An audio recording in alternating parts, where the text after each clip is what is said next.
Hi, I'm Wendy Jones, founder of Be Better Media, and this is Ashley Clark and Jason DeBilius, good friends of mine, and I hate small talk. So all the things we talk about are deep. Sometimes they're funny, sometimes they're concerning.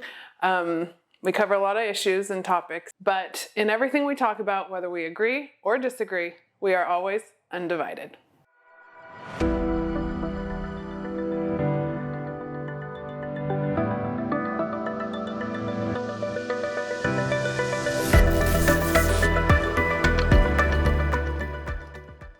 All right, so what I want to talk about today is kind of heavy. Yesterday morning I woke up to the story of another suicide, and I did a little video on Instagram yesterday because this stuff is just heavy on my heart, and it is so thick out there. You cannot pick up a paper. You can't find, it's on podcasts. It comes through my everyday conversations, and the suicide epidemic is real. And it's on the rise. I don't care who you are. If you're veterans, we're losing 22 veterans a day to suicide. 24% of teenage girls have seriously thought about committing suicide. 13% have tried. We're talking a lot about the LBGTQ plus community and the transgender. To me, it does not matter what group you belong to. What we need to figure out is what we're going to do about it, because people are hurting and people are sad and they don't know where to turn to. And I think a lot of the reason that I want to produce these stories and the things that we talk about on my podcast are because this problem is so real. And I want the next generation to know that they can do hard things and that they have places to go, and really not just the next generation, but anybody. So this topic of suicide matters because people matter, and that's what, in the end, it's all about human connection to me. And that's why we're doing this. And, Ash, you coach, and Jay, you coach, so you see a lot of young people, but I just wanted to get you guys' take on why you think this is on the rise and what we can do about it. I guess I'll go first, because I've seen more recently in both private lesson coaching. And a few years ago, before COVID, I was in Washington State for a camp. Mm-hmm. And I've noticed an uptick of cutting marks on the wrists. And when I was in Washington, I was a camp that was hired to go coach. So it wasn't really my place to try to have deep conversations with these athletes. I brought it up to their coaching staff and said, hey, I noticed this. Are you aware? And, what they had told me at that time was there was a recent suicide in their community, and that these kids were doing it out of, mourning. But also when you look at Washington State, they are overcast and have weather that's not conducive to sunlight, right? Which we know as humans, we need sunlight to help boost those endorphins and the vitamin D and all of those good things. So down here in LA, we have sun most of the time, right? Yeah. But I've even seen it in the gym in the last couple years. And what's really sad to me is they try to cover it up, mm-hmm. right? So they wear their arm sleeves or they wear long sleeves in a bolstering hot gym, and then one day they show up in a normal, t-shirt, and I notice. And I usually try really, really hard to let them know that I see them. Mm-hmm. Like, not put pressure on it, but basically are you okay in some fashion? And then we go on about our business. Yeah. And that's my way of letting them know, A, I see them for whatever they're going through. And two, hopefully they know that I'm there for them. And if they feel like they want to open up or talk or anything, I'm there. But as far as what we do about it, we just have to show them that we love them. But I think it has to do with their home life. It has to do with their parents. Are these 2-parent households? Are these working parents that are out of the home all the time?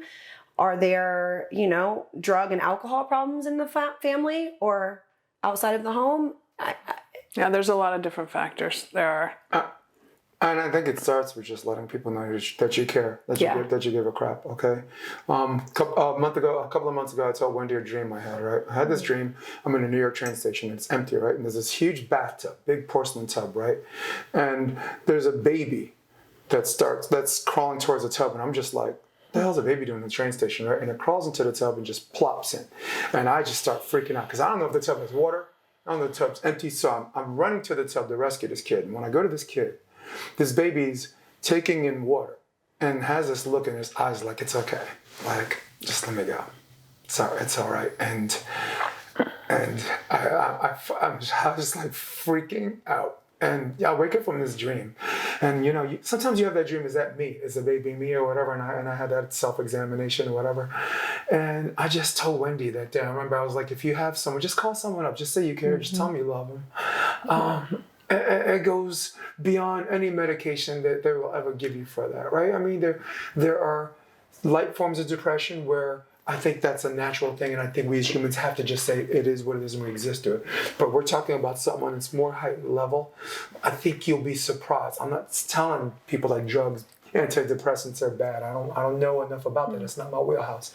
But what's in my wheelhouse is love. What's in my wheelhouse is telling people that you care. What's in my wheelhouse is that level of realness, saying, hey, this is real. Don't worry, whatever happens, I'm with you all the way. And yeah, so that's we don't have all the answers, but God damn it, we know where to start, don't we? Yeah. We just tell them you love them. Just tell them, Yeah. just tell them you care. Yeah. Just that. So that again goes beyond any medication. It's called volleyball, right, Wendy? Yeah, I think you're hitting on the medication, and I firmly believe that we're leaning too much on that these days with these kids, and really for adults too. There are so many tools. Yeah. And you're hitting human connection and love and showing up, but then to take it a step further, helping kids understand that this range of emotions that they feel is human, and helping them understand the physiological tools that can help them regulate their systems.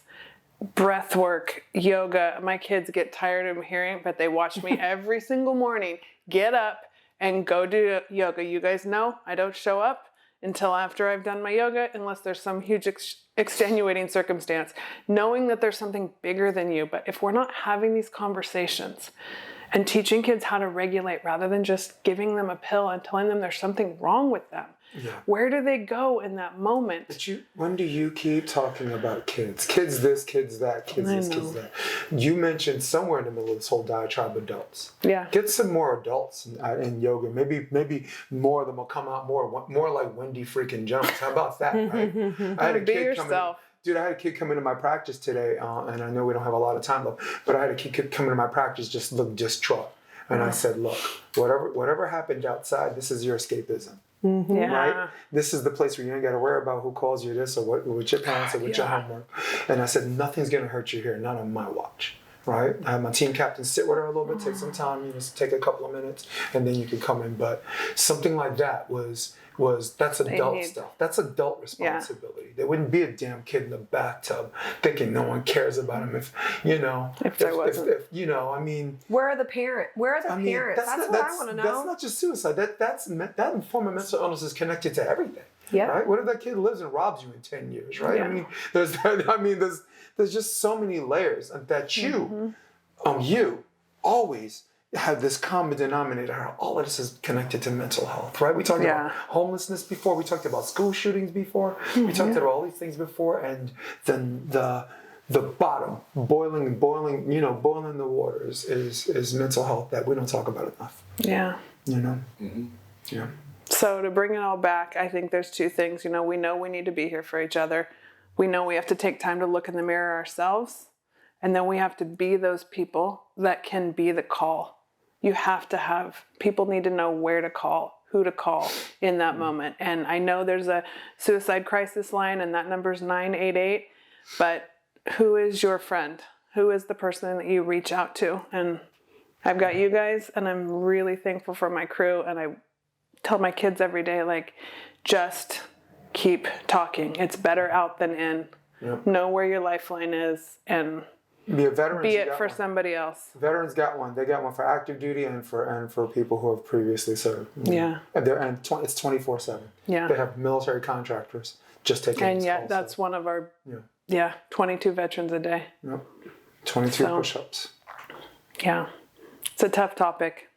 But, I think the biggest thing that we can do in this mental health arena, you guys, is just shine a light on what we sometimes feel ashamed of. And having dark days and having dark thoughts is something that I think a lot of people, when we're in that moment, we feel ashamed. And the only thing you can do with shame is shine a light in the darkness. And that's what conversations like this allow us to do. That's why I love to produce this show with you guys, because having safe spaces and people you can go to in those moments, and we have them all the time off camera, and it's real. And the stuff that is hitting America is real, and it needs to be talked about. So shine a light in the darkness, move away from the shame. There's nothing to be ashamed about. This is a human experience we're having, and Everybody feels it. everyone feels it. So with that, we are undivided.